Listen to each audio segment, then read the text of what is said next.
کوم خلکو باندې سحر یا د جناتو اثر وي یا د اسیب اثر وي او د یا د باندې جادو په چا جنات مسلط کړي وي او هغه جناتو دنه اندامونه نیولي مطلب سر تی نیولي کله په مریض باندې دورې راځي کله تی اوګي نیولي کله تی زړه بالکل نیولي موټی کړي ولا کله ول ټول بدن گیر کی بدن درون شي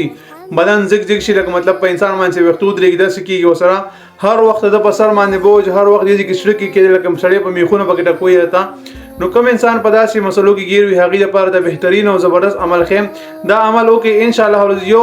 هفته لګاتار د عملو کې څومره هم سخت مسله وي څونه هم د سحر جادو کې جناتو کې گیر وي د ساسو مسله ختميږي عمل چې کوم دی عمل له د سوره رحمان آیات مبارک ته یا معاشر الجن والانس ان استطعتم ان تنفذوا من اقطار السماوات والارض فانفذوا لا تنفذون الا بسلطان دا آیات مبارک دا یو وشکرته دا ویلی او یو غلس کرته آیات الکرسی ویلی دا په ابو باندې دمو غبرو د ناس کا واغی لاس باندې لاسونو او مخ باندې لوندو لاسونو راکاګه ان شاء الله العزیز دې سره وستا